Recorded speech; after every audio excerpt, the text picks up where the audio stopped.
Assalamualaikum warahmatullahi wabarakatuh. Ketemu lagi di channel Cak Sugiono. Gimana kabar kalian? Tentunya baik-baik saja. Terima kasih yang sudah mengklik video ini. Semoga dilancarkan segala urusannya. Amin amin ya robbal alamin. Bagi teman-teman yang baru menemukan channel ini, jangan lupa like, komen, dan share. Terima kasih. Nama Tisya Erni menjadi sorotan publik beberapa hari belakangan setelah seorang perempuan asal Korea Selatan, Ami BMJ, membongkar dugaan perselingkuhan sang penyanyi dangdut dengan suaminya, Aden Wong. Kabar tak sedap ini pun viral di media sosial. Nah, pasti teman-teman tahu ya kasus yang satu ini. Dan di sini netizen pun angkat suara terkait hal ini. Gimana tanggapan netizen? Yuk, jangan lama-lama, kita tonton videonya bersama-sama. Check it out. Yeah, you're good job. You put prostitute for my kids. Good job. Good job.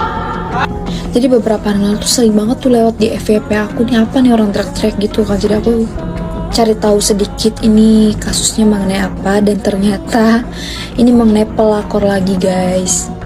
Jadi aku disclaimer dulu, aku kasih tahu kalau Emi ini perempuan yang berasal dari kewarganegaraan Korea Selatan, menikahi seorang pria yang berasal dari kewarganegaraan Singapura. Kok bisa viral banget di Indonesia? Kenapa? Sampai minta tolong orang Indonesia. Ternyata yang bikin viral itu pelakornya itu berasal dari Indonesia. Malu-maluin. Jadi aku kepo dong, katanya orang Indonesia. Jadi aku cari tahu nih Tisya Erni itu siapa ya kan. Ada yang bilang dia itu artis ya, ada yang bilang dia itu model, ada yang bilang dia itu penyanyi dangdut, ada yang bilang dia pernah kena kasus prostitusi. Jadi aku nggak tahu, dan dari sebanyak-banyaknya itu aku nggak pernah tahu Tisya Erni itu siapa. Dan aku udah ketemu satu artikel juga, katanya Tisya Erni itu juga pernah menjadi orang ketiga di hubungannya Sule dan Natali, tapi nggak tahu ya, itu kita lewatin, kita skip. Dari aku nonton potongan video dan baca beberapa artikel gitu, ternyata si pelakornya itu ya bawa pergi anak-anaknya si Emi ini. Aku bukan menjelek-jelekan negara aku sendiri ya guys, tapi seperti yang kita tahu udah jadi rahasia umum juga. Apalagi katanya setelah aku cari tahu, ternyata suaminya si Emi ini tuh orang yang ada nama juga. Dia katanya orang petinggi-petinggi gitu deh. Tapi kalau Emi minta tolongnya sama petinggi-petinggi di Indonesia, kayaknya mohon maaf ya, ini kayaknya kurang tepat. Tapi kalau Emi ngadunya sama netizen itu udah bener, karena dari netizen dulu baru bisa ke ini tinggi gitu loh, kayak baru bisa diproses ya. Maaf ya, tapi emang kenyataannya seperti itu. Dan buat Emi, semoga bisa dipertemukan kembali lagi sama putri dan putranya. Kalian tau kan Ibu Emi yang lagi viral itu, seorang WNA Korea yang suaminya itu orang Singapura dan selingkuh sama orang Indo. Dan kemana aku habis nonton podcastnya Deddy Sumargo, Dr. Richard Lee, sama Chris Tahir. Menurut aku yang di podcast Chris Tahir itu beneran kelihatan banget bahwa Ibu Emi itu super duper IQ-nya bagus banget. Bayangin ya, suami lu direbutin, terus lu diduga pakai black magic. Anak lu juga direbutin, dan dia masih bisa pikir apa? Dia pasti pikir yang penting anak gua fine aja. Kayak dia tuh bener-bener keren banget loh. Kayak dia tuh bener-bener mikir anaknya, dan dia tuh bener-bener mengesampingkan perasaan dia. Karena aku tuh sering banget yang ngeliat kayak orang tua yang kalau misalnya di situasi seperti itu, mereka itu yang penting emosi aja, mereka nggak mikir anaknya. Mungkin mereka nggak malah luapin emosi mereka ke anaknya, tapi yang ini Ibu Emi ini malah cuma mikir anaknya doang. Dia yang penting gimana bisa save anaknya, gimana dia udah bodo amat suaminya mau selingkuh kayak mau nikah lagi, kayak itu udah bodo amat. Yang penting dia bisa selesai baik-baik dan anaknya balik ke dia. That's it. Kalian lihat ya cara dia bicara ya, itu benar-benar kayak super duper elegan, super duper wanita bervalue banget. Makanya aku bisa bilang kayak IQ-nya tuh bagus banget. Dan kalimat yang bikin aku itu super terharu adalah pada saat, kalau nggak salah, Densu tuh bilang, kamu kuat banget ya. Terus dia jawab, I'm a mother of 4, how can I not be strong? Itu kayak gila men, ini Ibu Emi kamu tuh keren banget, tau gak sih? Dan menurut aku yang paling keren adalah dia masih mau ngingetin suaminya untuk pulang keluarga dia. Padahal dia tahu suami itu udah selingkuh dan pelakunya tuh di depan dia. Di awal-awal dia masih mau maafin suaminya, dia pengen ingetin suaminya untuk pulang ke rumah, pulang ke keluarga dia. Kayak gila men, nih cewek tuh kayak super duper baik gitu loh. Karena kalau aku jadi dia ya, kalau aku tahu suami aku selingkuh, aku udah nggak mungkin ingetin dia untuk balik keluarga lagi. Aku udah kayak keburu kesel gitu loh. Udah gak akan se-calm down itu untuk menghadepinnya, udah pasti kayak emosi banget. Jadi kalau kalian mau lihat orang yang IQ-nya super bagus, kalian harus lihat dari podcastnya Ibu Emi ini. Cara dia nge-handle itu semuanya tuh bagus banget. Aku belajar banyak banget sih dari dia. Terakhir, aku beneran berharap kasus ini cepat selesai. Bu Emi bisa menyelesaikan apapun itu, bisa benar-benar berdamai sama semuanya. Suaminya juga bodo amat lah lu mau nikah lagi atau apa, tapi yang penting Bu Emi bisa dapat apa yang dia mau. Jadi ayo kita bantu doain Bu Emi biar dia bisa dapetin anaknya pulang lagi. Gue pengen sedikit berkomentar dan juga memberikan sudut pandang gue gitu ya terhadap apa yang disebutin di klarifikasinya Aden Wong dan juga anak perempuannya Emi ini. Jadi kan di situ disebutin kalau misalnya TE ini itu adalah orang yang membantu gitu kan, karena dia adalah seorang asisten pribadi dan dia juga kayak memberikan kasih sayang kepada anak-anaknya si Eden ini. Jadi mereka nggak mengakui kalau misalnya dia itu adalah mistress gitu kan, ataupun simpanan sama sekali. Gue gak against apapun terhadap pernyataan mereka berdua gitu kan. Cuman yang pengen gue kasih tahu ke kalian adalah pelajaran yang bisa diambil aja. Jadi nih ya, pelajaran banget buat kita perempuan-perempuan yang kalau misalnya kita tuh terlibat dalam suatu hubungan rumah tangga.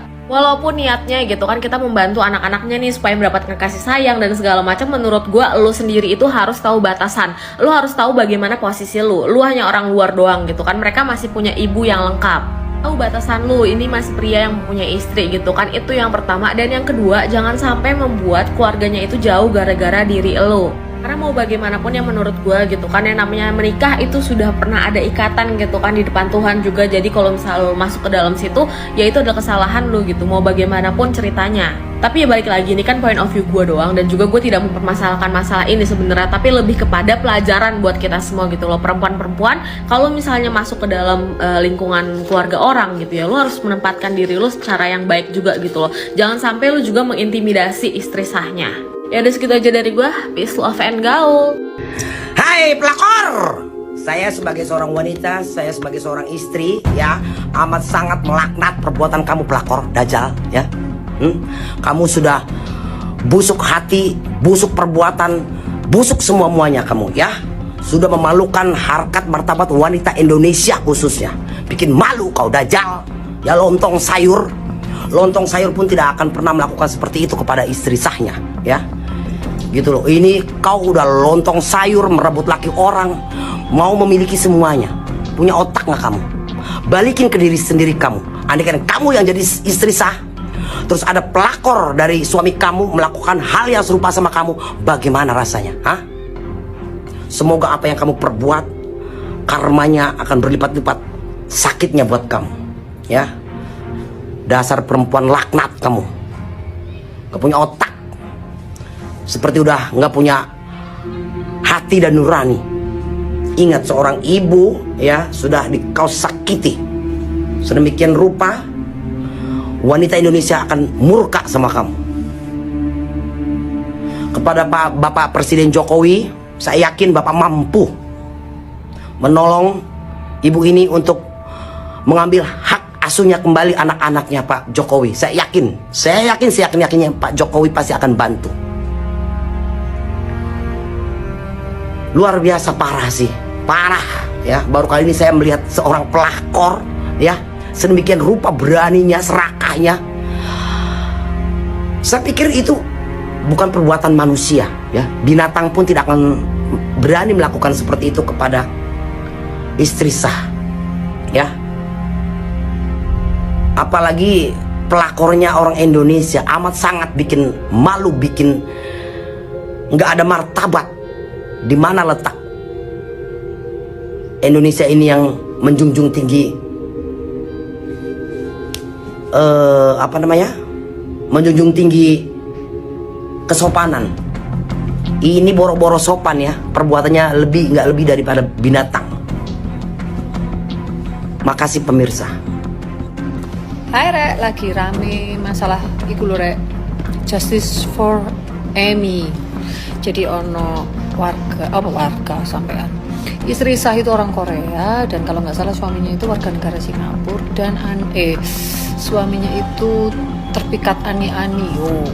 Saja nih sebenarnya aku nggak pengen ngebahas masalah si ani-ani lah, apalah, perselingkuhan itu enggak. Cuman ini lebih pada ngebahas masalah anak-anaknya gitu loh ya. Jadi itu kan sudah rame yang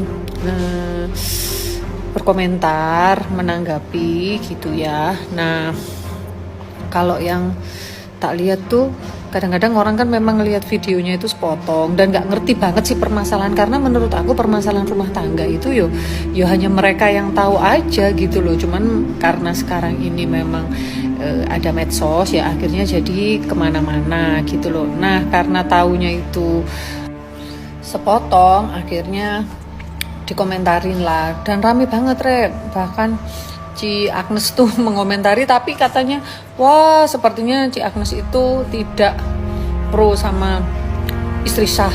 Ya enggak sih kata aku. Ya itu tadi loh, kan suatu masalah itu gak bisa dengan ditunjukkan dengan video beberapa menit gitu terus kita menganalisa, mengambil kesimpulan, itu kan gak bisa kayak gitu loh.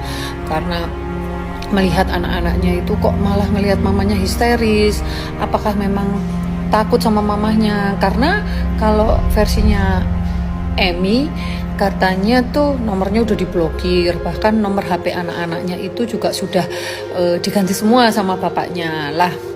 Terus nggak tahu nih histeris itu apakah karena memang Eminya bermasalah atau gimana? Kalau menurut aku ya enggak sih ya. Jadi anak-anak itu apalagi umur segitu yang anak cewek itu ya bingung lah mau gimana.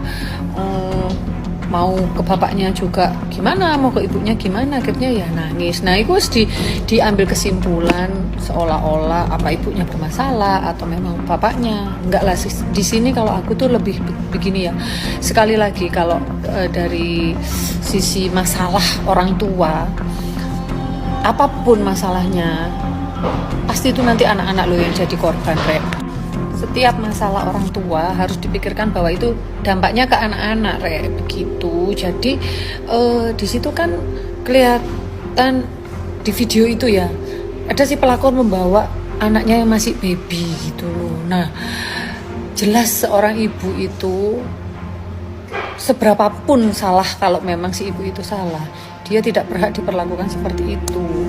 Bagaimanapun anak-anak itu ya harus dijaga loh mentalnya anak-anak itu. Duh, kasihan banget itu.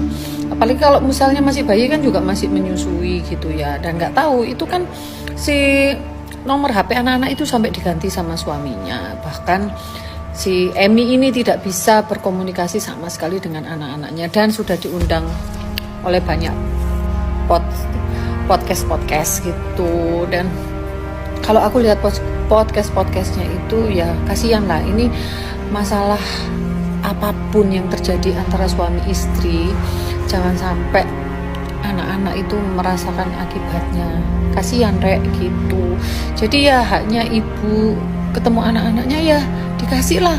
Kalau masalah perasaan, misalkan si suami ini sudah nggak ada perasaan sama istrinya, sama mantan istrinya, ya wes diselesaikan gitu loh. Yang penting itu anak-anak yang harus diutamakan gitu loh. Jangan memikirkan egonya. Jadi kalau masalah perasaan mungkin walaupun itu tidak dibenarkan ya wajar, mungkin bosen kali ya, ada yang baru gitu bosen, jadi akhirnya yang lama itu ya sudah terlihat tidak menarik. Ya percayalah, kalau yang lama terlihat tidak menarik, lama-lama yang baru itu juga nanti tidak akan jadi menarik lagi. Nuruti keinginan itu, nurutin apa ya bahasanya, kesenangan itu nggak akan ada selesainya. Dan bagi si mbak artis itu, cari artis ya, mbak belakor itu gak usah ikut campur lah, biarin diselesaikan aja masalah anak-anak, masalah suami istri itu diselesaikan aja, nggak apa-apa lah. Nanti juga si suaminya itu juga sama kamu, tapi nggak usah ikut campur, nggak usah sok-sokan jadi pahlawan, ikutan ngelindungin anak-anaknya. Kamu nggak tahu masalahnya, dan mungkin kamu belum pernah merasakan menjadi seorang ibu ibu yang dijauhkan dari anak-anaknya, mungkin kamu belum merasain kayak gitu, belum merasakan kayak gitu. Jadi gak usah ikut campur lah, biar diselesaikan aja tuh masalah suami istri itu. Kamu kalau mau nanti jadi istrinya yang baru, ya sudah, urusanmu sebatas dengan suaminya, bukan dengan anak-anaknya, begitu. Jangan sok-sokan jadi pahlawan kesiangan, gak baik itu kamu, apa itu, ikut-ikutan misahin anak dengan ibunya. Aku nggak ngerti lah masalahnya mereka itu apa, tapi yang jelas kalau sudah menyangkut masalah anak-anak, nggak boleh sebenarnya anak-anak itu merasakan akibat yang melihat, apalagi kayak gitu ya, rame ada wartawan atau apa, kasihan, bener-bener kasihan. Kita ini sebagai orang tua ya harus bisa bersikap lebih wise lah. Dan buat Emi, semoga cepat selesai masalahnya, terus kemudian segera bertemu dengan anak-anaknya, dan juga buat suaminya itu. Sampai si Emi ini di podcast itu sampai ini ngomong keras sama suaminya, sama si pelakornya itu, karena mungkin dia sudah nggak punya cara lagi untuk berkomunikasi dengan anak-anaknya dan dengan suaminya. Jadi ya sudah, di podcast itu dia ngomong bahwa hanya ini cara satu-satunya untuk bisa kamu mendengar saya bicara dan keinginan saya untuk bertemu anak-anak. Diceraikan tidak apa-apa, bercerai mungkin lebih baik, tapi jangan sampai memisahkan Emi dengan anak-anaknya. Begitu kira-kira Emi itu ngomongnya di podcast, Rek. Jadi itu, Rek, kalau pendapatku ya. Kalau pendapat teman-teman ya wis gak usah komen, nonton aja yo. Nah teman-teman, itulah tadi komentar dari pasukan netizen Indonesia. Gimana tanggapan kalian tentang masalah ini? Tulis di kolom komentar. Siapa yang salah, siapa yang benar? Ya, tulis aja di komentar. Terima kasih yang sudah menyaksikan di channel Cak Sugiono. Kurang lebihnya mohon maaf. Akhir kata, wassalamualaikum warahmatullahi wabarakatuh.